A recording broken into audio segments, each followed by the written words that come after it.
Thank you all for joining today's Eco Institute webinar session. It's great to be here with you all today alongside my colleagues Irina and William Lynam, as well as Grant, who will join us for the Q&A session a bit later.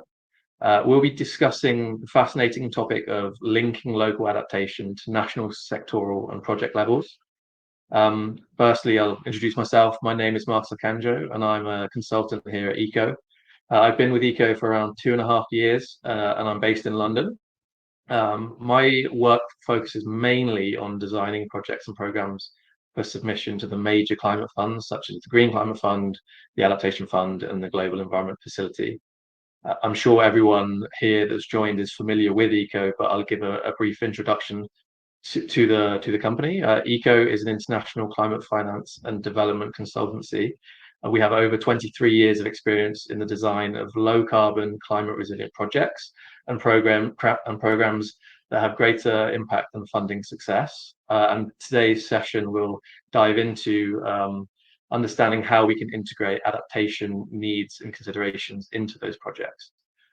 So this session will be exploring how project developers can best link local adaptation needs and considerations to the national, sectoral and project levels, so that adaptation can be holistically included as a foundational aspect of those projects that need adaptation measures the most. Our team will also be determining how to integrate climate adaptation at the local level in the first place, providing you with several best practices to utilize in your own work. We'll also be showing you some examples highlighting how we can move from the theory of integrating adaptation needs to the practice. We'd love you to participate as we go along. So please feel free to write any comments in the chat in the bottom right of your screen. You'll also see next to that there's a tab for questions. So please feel free to write any questions that you have in the questions tab. We've set aside quite a lot of time at the end of this session to answer those questions. And any questions that you have, please feel free to upvote the ones that you find most interesting. We'll try to get to them all, but we'll start with the ones that have the most upvotes. And then if we cannot get to some, we will follow up in an email later when we send out the replay kit. We would also, that's some questions. We'll also be putting polls out throughout the session, so feel free to answer the polls, which will allow us to get you to know a bit better in terms of your experience and understanding of adaptation. So let's begin. Before we dive into the key topic of today's session, I'll introduce the team. So with me we have Irina and William Lynam.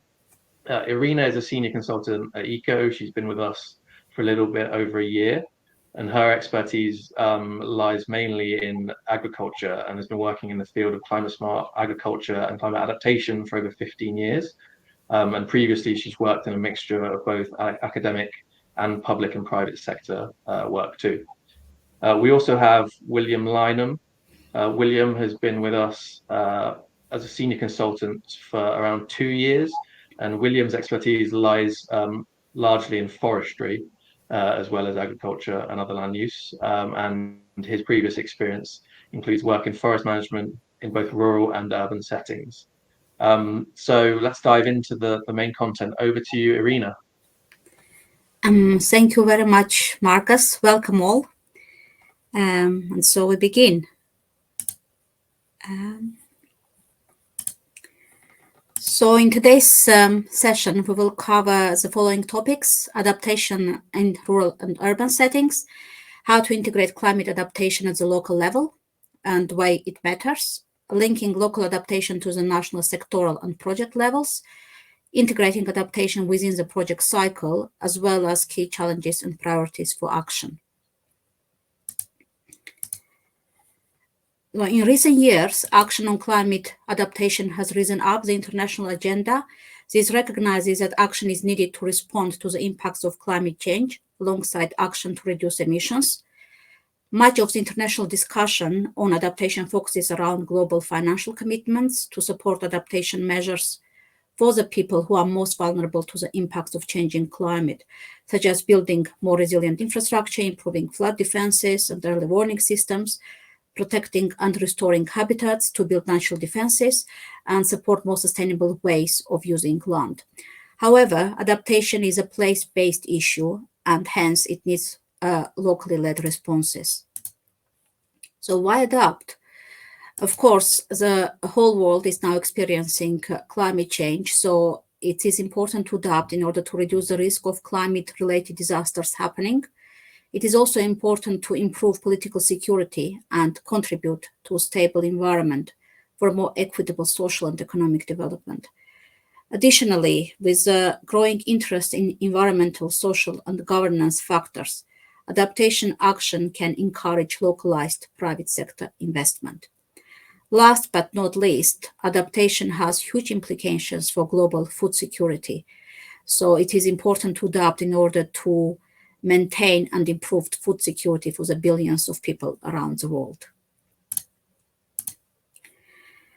So a brief discussion about urban versus rural settings. Given that more than 50% of the world's population live in cities, much of the focus of climate action is at the city level.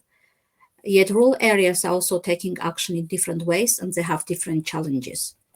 Cities are complex systems which host a heavy concentration of people, services, infrastructure, and they often face challenges related to transportation, to adequate and reliable access to resources such as water and energy, and also to conflicts over space.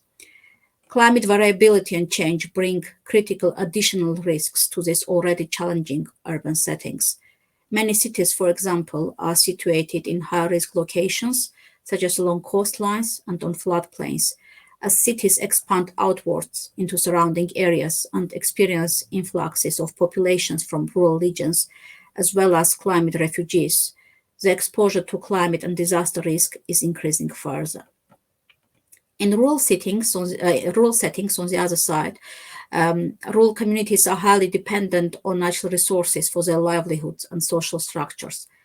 Climate change can reduce availability of these local natural resources, including limiting the options for rural households that depend on natural resources for consumption and trade. Land may become less fertile. Climate change has direct impact on the health of animals that are also important for food security. Fewer reeds may be available for basket making. There may be less local fuel wood for cooking, etc., etc. However, it is important to note that there are increasingly blurred boundaries between rural and urban areas. So they're not that distinct nowadays. They intersect and interact. Urban areas expand to the suburbs, and there is also increased economic activity in greenbelt areas. These areas are increasingly interconnected in terms of populations and activities, yet there is still often a divide when it comes to how policies are determined.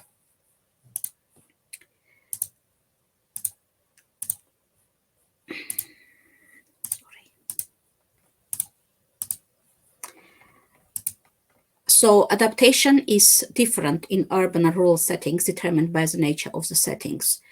Most climate change adaptation decisions are made by private actors. These include households, businesses, and individuals who try to manage their exposure to risks and to maximize opportunities when they arise.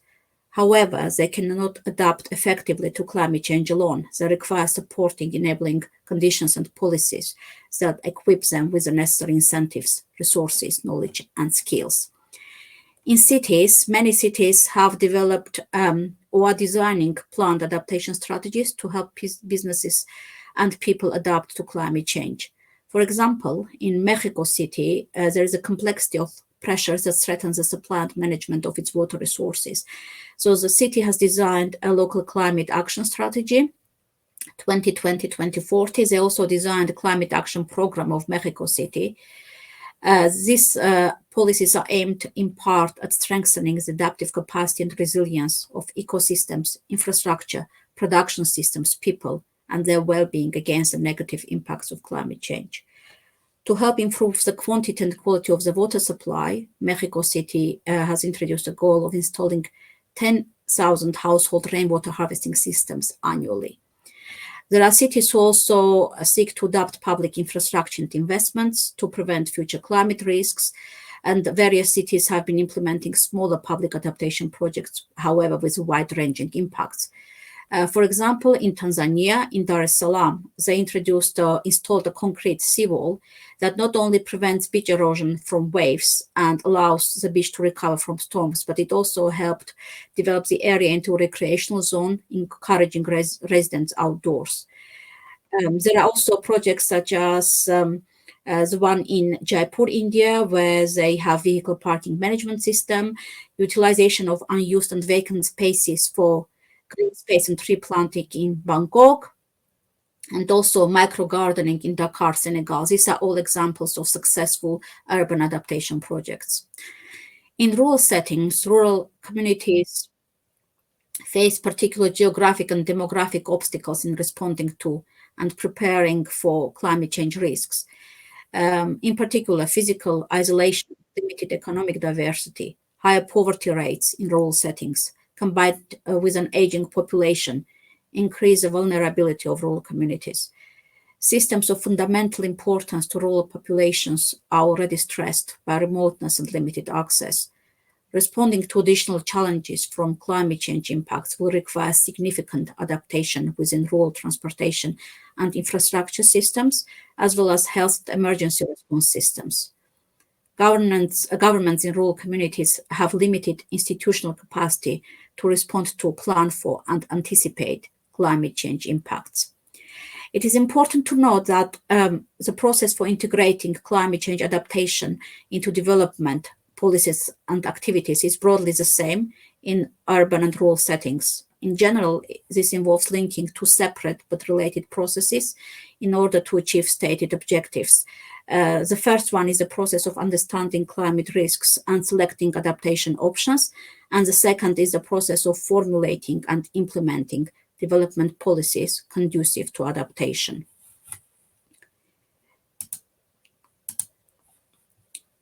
I briefly mentioned climate adaptation in agriculture, so why it is important. Agriculture is extremely vulnerable to climate change. Climate change's negative impact are already being felt in the form of increasing temperatures, weather variability, shifting agro-ecosystem boundaries, invasive crops and pests, and more frequent extreme weather events. On farms, climate change is reducing crop yields and nutritional quality of major cereals and also lowering livestock productivity. This has enormous implications for global food security. A growing global population and changing diets are driving up the demand for food. Production is struggling to keep up as crop yields level off in many parts of the world. Ocean health declines and natural resources are stretched dangerously thin. A recent FAO report found that nearly 690 million people, or nearly 9% of the global population, are hungry, which is up by nearly 60 million in 5 years. The food security challenge will only become more difficult with increasing population and advancing climate change, because the world will need to produce about 70% more food by 2050 to feed an estimated 9 billion people. So substantial investments in adaptation will be required to maintain current yields and to achieve production and food quality increases to meet demand. So how can we link local adaptation to the national, sectoral, and project levels? The national level is critical for mainstreaming climate change adaptation. At this level, strategic decisions are taken which creates the enabling environment for public and private sector actors, as well as communities and households. It is also at this level, at the national level, that medium to long-term development and poverty reduction strategies and objectives are established through national visions, national development plans, and strategies. At the national level, we have several types of initiatives that can be undertaken to enable the integration of adaptation into development processes. A whole-of-government approach needs to be adopted. This involves the engagement of key stakeholders, improving the coordination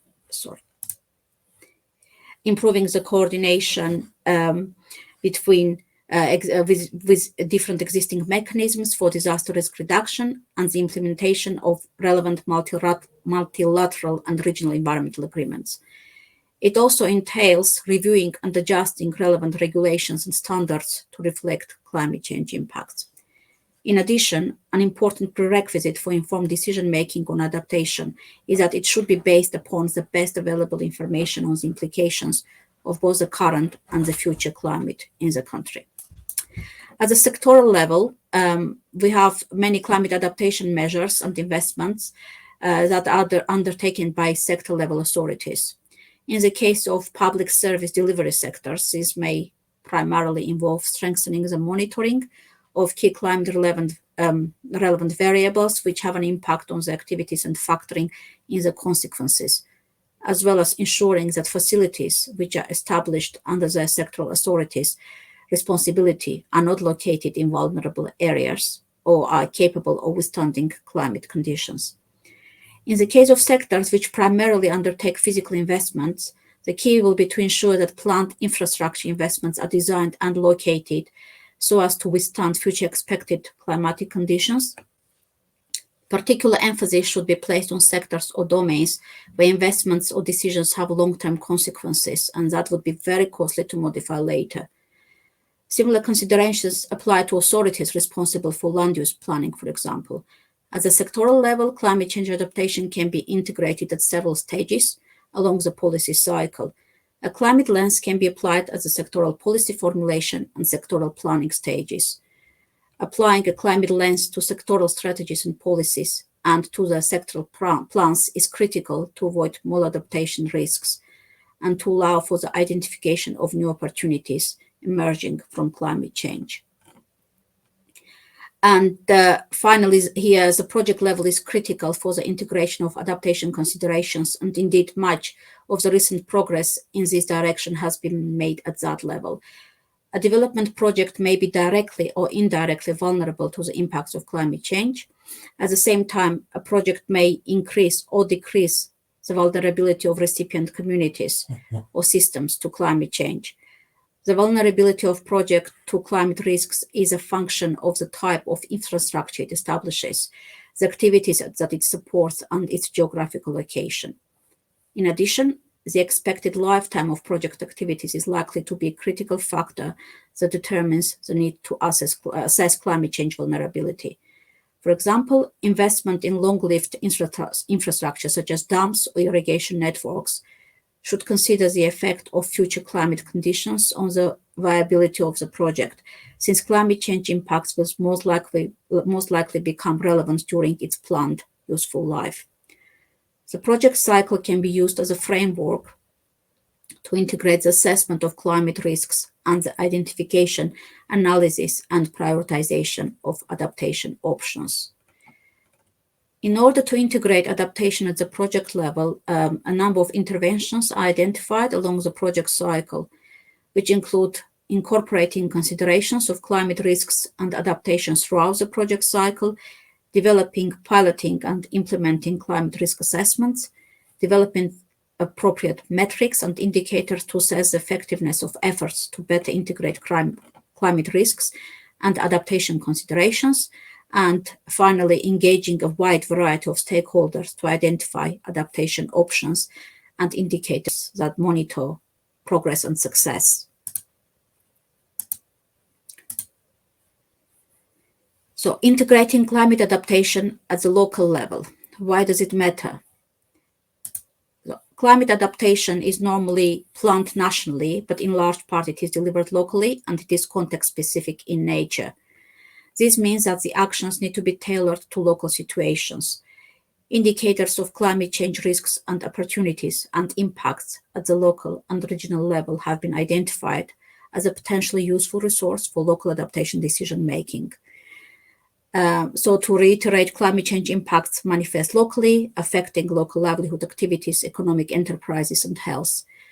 Vulnerability and adaptive capacity are determined by local conditions, and adaptation activities are often best observed at the local level, hence its importance. How to best integrate climate adaptation into local development processes. So the successful integration of climate adaptation into local development processes depends on a number of enabling conditions. In both urban and rural contexts, there needs to be a broad and sustained engagement with and participation of local stakeholders. This includes local governments, communities, civil society, and businesses. Local authorities need to adopt a collaborative approach where local actors are seen as legitimate decision-making agents. In addition, there needs to be great awareness raising and targeted messages on climate change, as local actors need to know why they might have to take different decisions or call on different additional resources in shaping their livelihoods. Awareness should be raised among a number of different local stakeholders, such as households, local organizations, opinion leaders, and educators.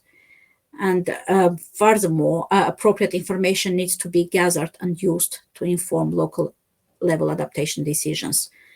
And finally, responses to short-term climatic shocks and those called for by projected long-term climate change impacts need to be reconciled. There are several entry points which have been identified to facilitate the integration of climate change adaptation into local development planning processes. First, there is consideration of the implications of climate change in development planning processes of local governments, such as village action plans and rural or district development plans, as well as city development plans or strategies.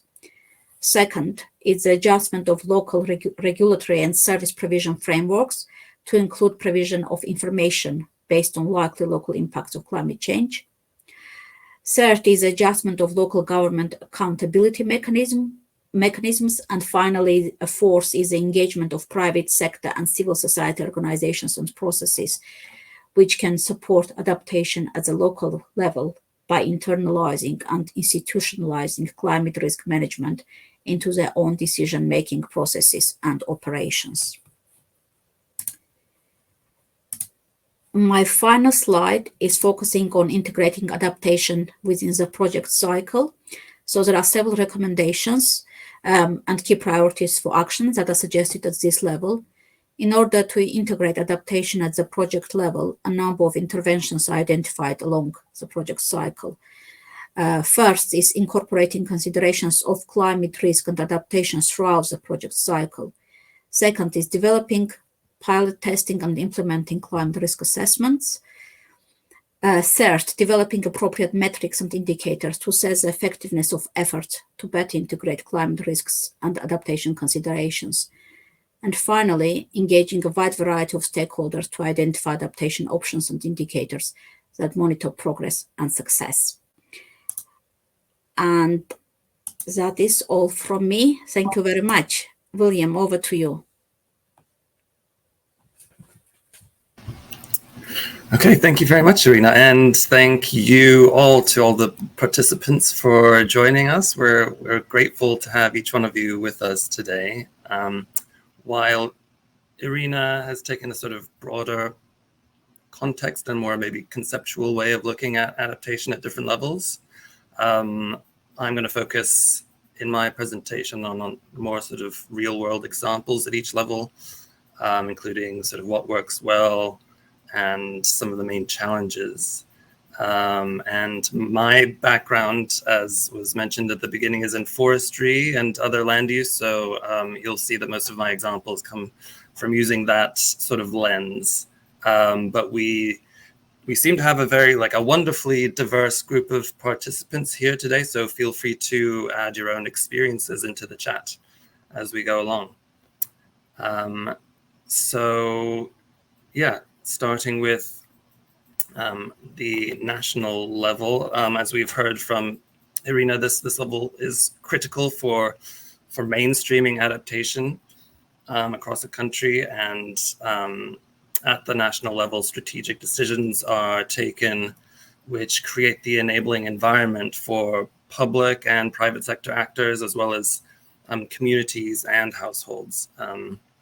And some of the major challenges here include a lack of funding, a lack of political will, perhaps, and a lack of coordination and what can work well at the national level includes having a clear national adaptation strategy,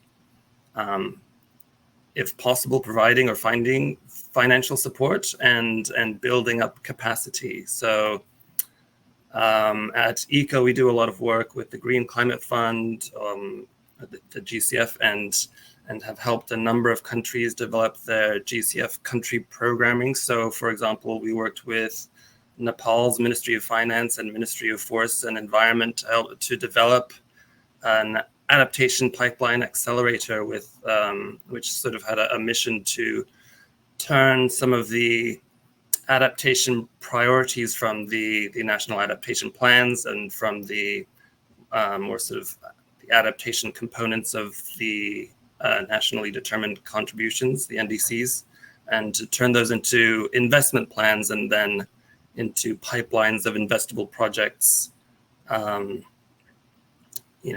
which involved a lot of consultation with the NDA and national stakeholders. So it was a sort of way of trying to connect the national adaptation strategies to local adaptation measures.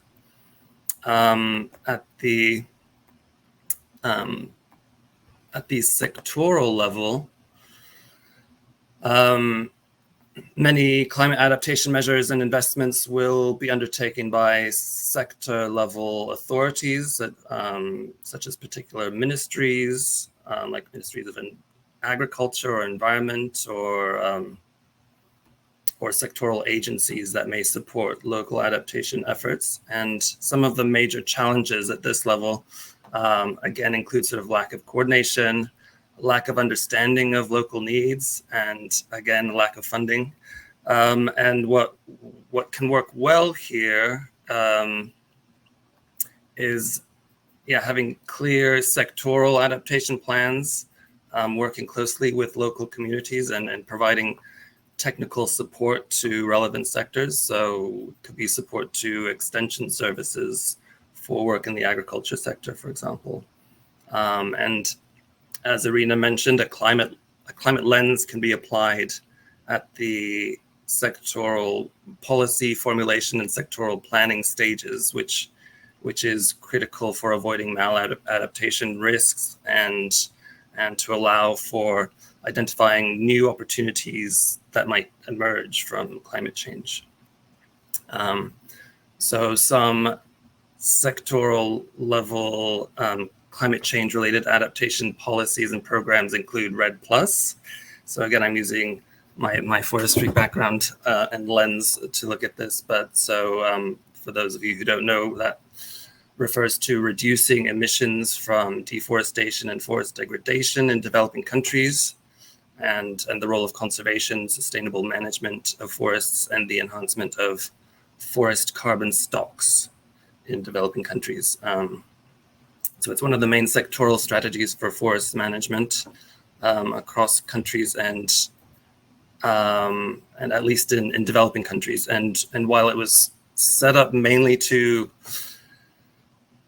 be paid for because of the mitigation potential in conserving forests, the sustainable management of forests also has a lot of adaptation benefits, obviously. So,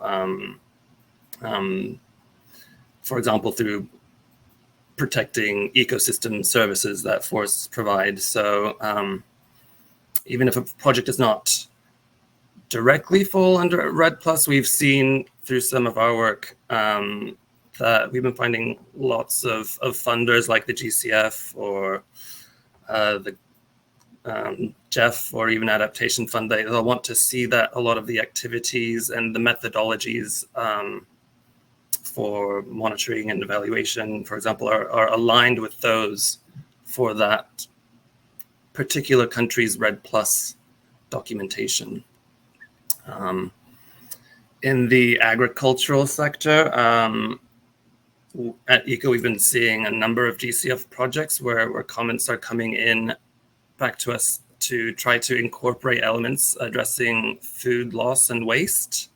And again, while it might seem like something that might fall more under mitigation, these comments have been on adaptation projects. So we're definitely sort of seeing signals that funders are interested in directing funding towards things like food loss and waste.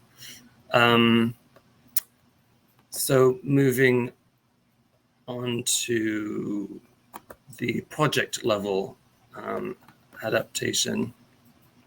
Again, this is important because this is where a lot of the on-the-ground implementation happens. So project level adaptation initiatives are designed to address specific climate change challenges. Well, if it's a climate change related project, but at the local level. And these initiatives can be implemented by a variety of actors, including local communities, NGOs, and government agencies. And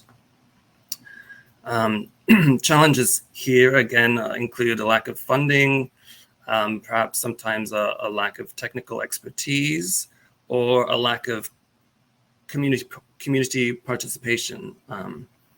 And what seems to work well at the project level includes having clear project objectives and incorporating considerations of climate risks and adaptation throughout the project cycle, whether it's a climate change related project or not.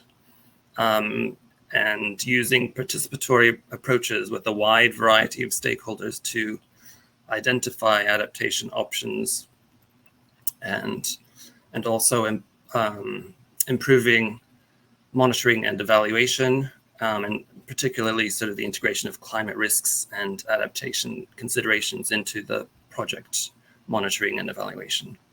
And some examples of successful project level climate change adaptation initiatives in the forest sector includes the restoration of degraded forests. So this can help to improve the resilience of forests to climate change and can provide a number of benefits, such as improved water quality or biodiversity. For example, we're helping IUCN develop a project on landscape level forest restoration in Uganda. There's the restoration of mangrove forests is being seen as more and more critically important for adaptation in coastal areas. And then there's also the development of climate resilient agricultural practices. So this would be something that aims to help farmers adopt agricultural practices that are more resistant to the impacts of climate change. So things like agroforestry, rainwater harvesting for irrigation during times of drought, reducing food loss and waste. And this can all sort of help improve the livelihoods of farmers and reduce their vulnerability to climate change. And again, that's sort of another example where we've been helping develop a cross-cutting project for the GCF in Mexico on sustainable soil management. So helping farmers adapt to climate change through making sure that their soil management practices are resilient. So bringing this all to the local level, as Irina said, local level adaptation is just vital because this is where the impacts of climate change are felt first and most acutely. Local communities are often the most vulnerable to climate change, and they have the most to lose, really. Local adaptation can help to reduce the impacts of climate change and make communities more resilient. Adaptation will have to occur at the local level. So we want to create an environment such that local adaptation happens most effectively. Again, there are enormous challenges to connect the local level adaptation with the other levels from national through to the project levels. But again, a lot of the same challenges are present, perhaps even seen more starkly than those at other levels, such as lack of financing or other resources, or lack of coordination of efforts. But what does work well at the local level includes having strong community participation, including traditional knowledge, and being flexible and adaptive. And so again, some examples include community-based forest management and the use of traditional knowledge for agricultural climate resilience. And many communities are already doing these things, but they can be facilitated to do so more effectively from national, sectoral, and the project levels as well. So some of the key challenges, again, we've sort of said it a few times, but climate finance is a huge challenge. There are currently very large gaps between current public adaptation finance flows and the funds that are required for adaptation, especially in developing countries. But early action and investment makes economic sense, as well as helping to support social justice goals. And adapting now will cost much less than if adaptation is delayed, as there will, cities or rural communities will have to face higher economic and social costs of disaster relief and recovery. So while the emphasis of climate finance has traditionally been on activities to mitigate climate change, there's a strong economic case for investing in climate adaptation, with benefit cost ratios ranging from 2:1 to 10:1. So there's a real economic case for it. And moreover, many adaptation investments serve multiple purposes. So there can be, they can deliver wide-ranging health, social, environmental, and economic co-benefits for various populations, as well as minimizing risks to lives and livelihoods from climate change. I think there are also, again, challenges with data needs. The availability and quality of climate information needs to be improved to help us with our adaptation efforts. This will involve improving the coverage and the quality of climate monitoring data, commissioning assessments of climate change impacts, vulnerability, and adaptation if they're not already available, and then using multi-model ensembles with a clear articulation of associated uncertainties. So I am going to leave you today with some key priorities for action. So some of the priorities that we need to think about are increasing the amount of climate finance made available to climate change adaptation, including low-hanging fruit. We need to think about what no or low regret adaptation options are out there, including nature-based solutions. Which ones can we take advantage of? Again, we need to think about improving data availability and also quality. And also thinking more about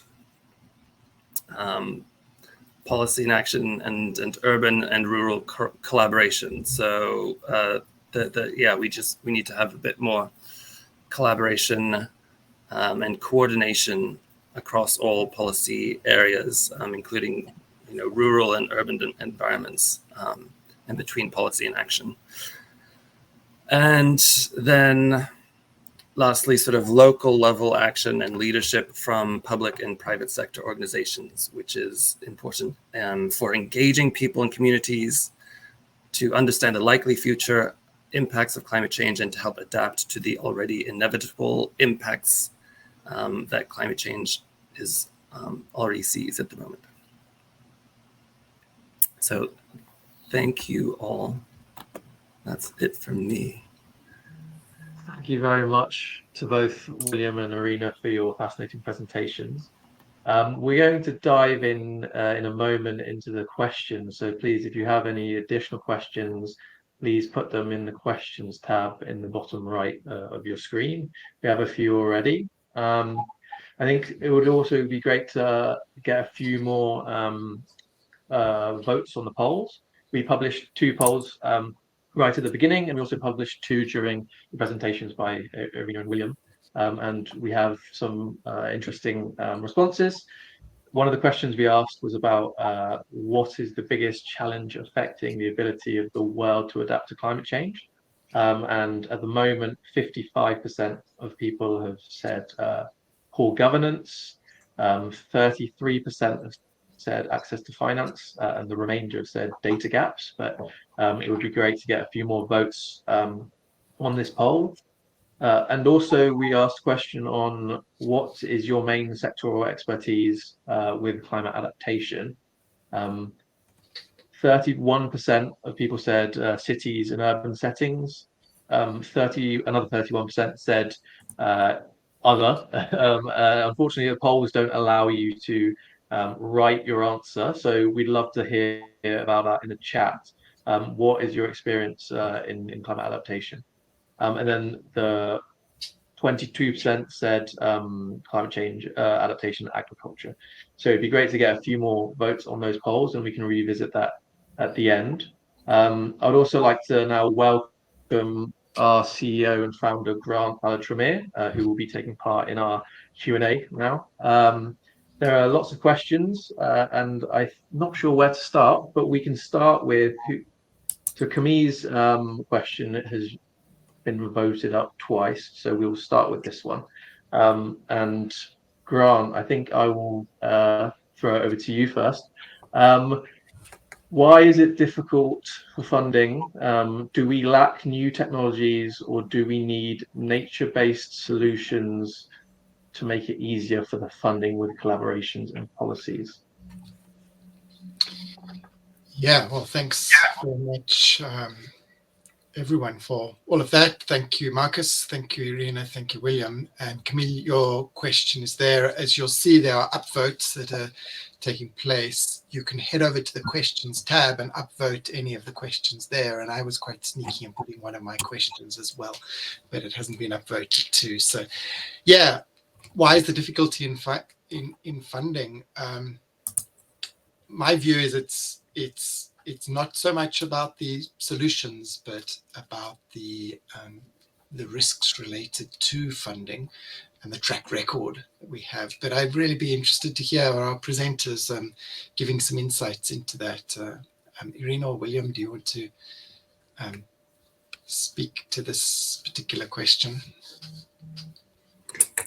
Thank you very much, Grant. Yes, indeed, there is a risk, a large risk within this funding system, and also there is a big gap in funding and access to funding, specifically in climate adaptation. I think less than 50% of funds promised by the developed countries are being made available to developing countries on the annual basis, and that is a major risk in terms of how easily and quickly they can adapt to climate change. So yes, I hope that answers your question. Yeah, thank you. I don't know that I have too much to add to that. I think sometimes the costs of adaptation measures can be higher than perhaps originally perceived, just because of the long-term nature of the effects of climate change and the risks involved. And yeah, maybe I'll leave it with that. I don't know if... Yeah, I wonder if we should step a few steps back, because we're talking about effectiveness of project. And Camille, in your question, you've specifically said technologies, or do we need nature-based solutions to make it easier? I mean, one of the big challenges with any adaptation project is that in the vast majority of cases, these are not revenue generating. So the flow of money is, how do you generate the flow of money? There's not an immediate revenue there. There's an economic benefit overall, which is delayed, probably longer term into the future. It's an avoided cost, an avoided future cost. We're not very good at making decisions about avoided future costs, are we, in society generally, because there is a need to have projects that have a return on investment, a quick return on investment. And then, of course, in the countries we're working in, there is a lack of government or public sector resources as well. Just generally, there's a shortage of resources. So there's weighing up where to put funding. Yeah, lots of votes on that one. I hope we're getting to some answers there. If there aren't, please do follow up with additional questions there. Got eight votes on that. I will just add to this grant. One of the issues I encountered when working in the Global South was lack of capacity building. So even if the funds were available, there was often not enough capacity to utilize those due to various issues, including, for example, brain drain and a lot of qualified staff leaving the country and moving away. So that is another obstacle to successful utilization of adaptation funds, I find. Yeah, very good point. Thank you there. Shall we move on to the next question? They're still getting more votes for this, the difficulty in funding question.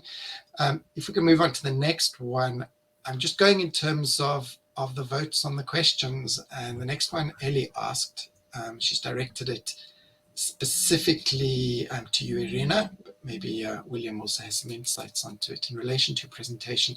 Can you highlight the barriers that prevent that ideal situation of linking local to national level from being a reality?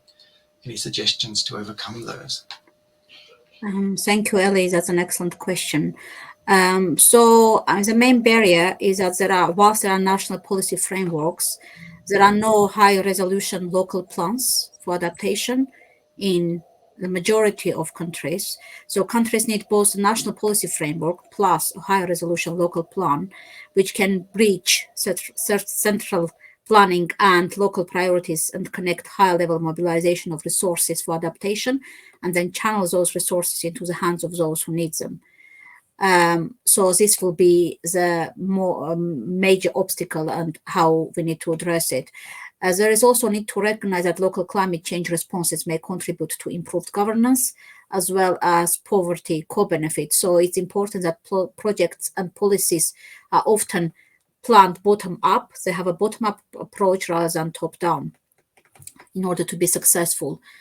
We can also explore opportunities for integrating planning, adaptation planning at local levels, and invest in and support governance reform to achieve the intended outcomes. And finally, we need to continuously monitor and learn from previous mistakes and utilize lessons learned to help progress towards successful climate adaptation. So these are my key points. Thank you, Ellie.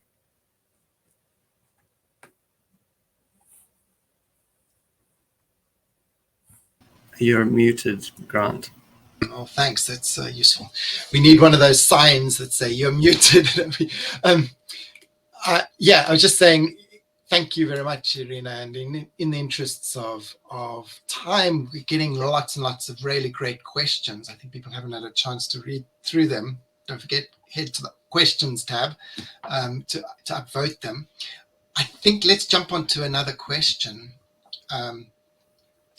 Here, we also have a few comments in the chat which are interesting. People, particularly Imad, you've pointed out some monetizing opportunities for adaptation, and indeed there are opportunities.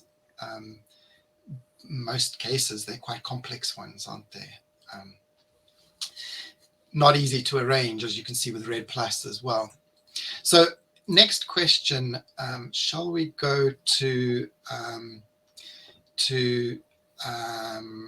Tayab, we can briefly answer this one. You're talking about us. I mean, how can someone like ECO, how can ECO actually help with projects in this process?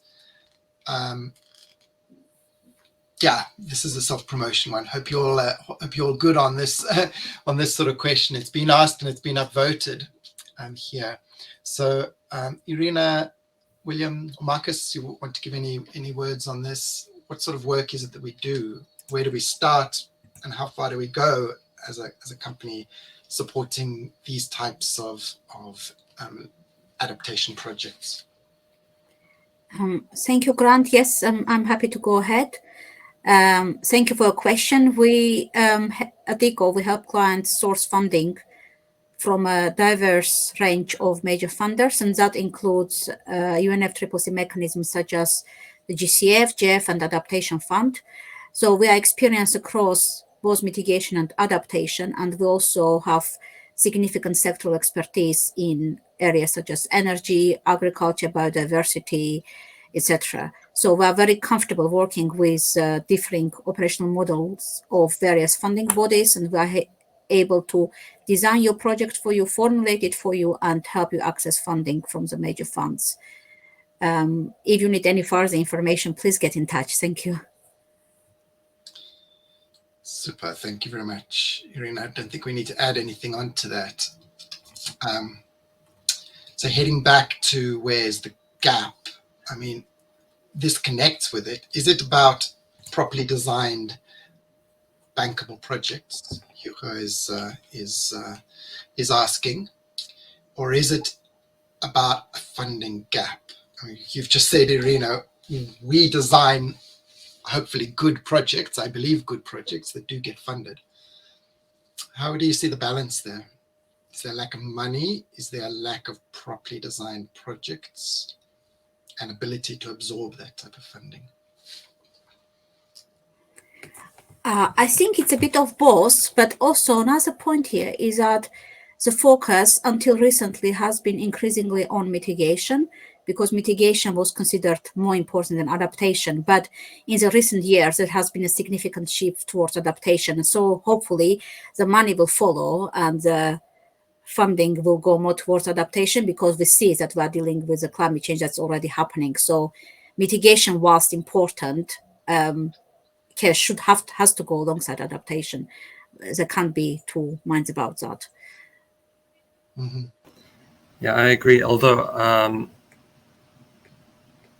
there's still a long way to go. I think some of the recent figures are still that there's only just a handful of percentage of global climate finance going to adaptation. So while funding bodies like the GCF are trying to reach parity, we're still seeing a lot less money going towards adaptation than mitigation. Even if the trend is looking better, there's still a long way to go. Yeah, indeed, a good positive trend there. Yeah, there's a big, I think both of these are reality. There is a significant funding gap. If you look at the predictions, WRI do these state of the climate, you can see that there is just a massive gap. We're not mobilizing funds nearly quick enough. It needs to be 10 times at least, perhaps even 100 times more per year of mobilized funding. But if you look at an organization like the Green Climate Fund, with whom we work lots, they're not trying to go slow.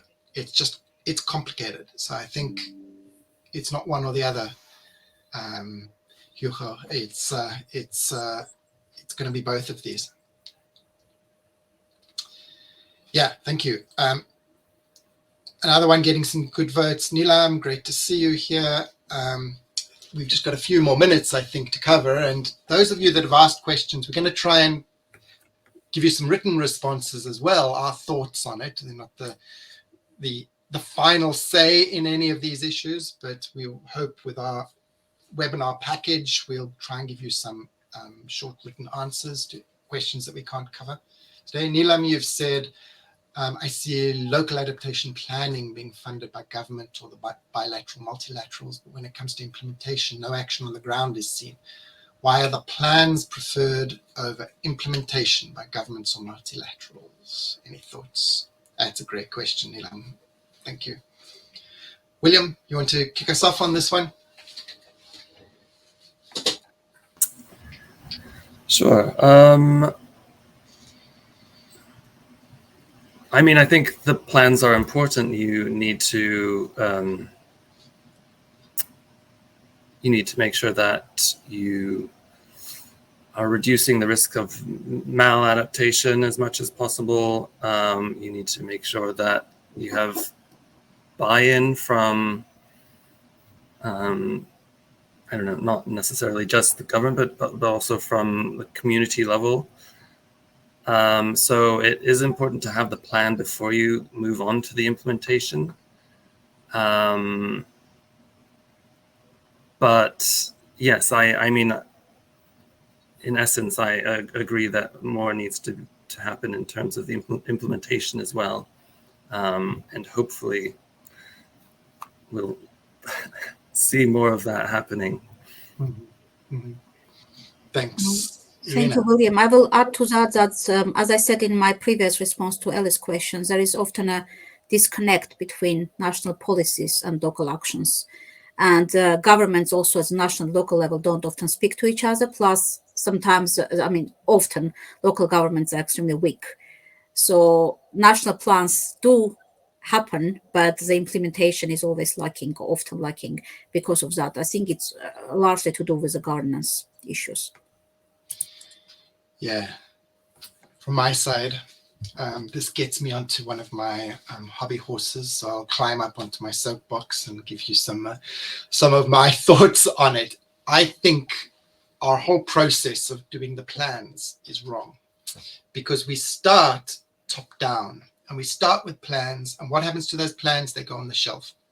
So what happens? We say we've got to make a list of priority projects. So a message goes out to all government departments, and those of you who've been on webinars before with me will know that I just speak what I think. Yeah. So message goes out to government departments or to international organizations, to the bilaterals.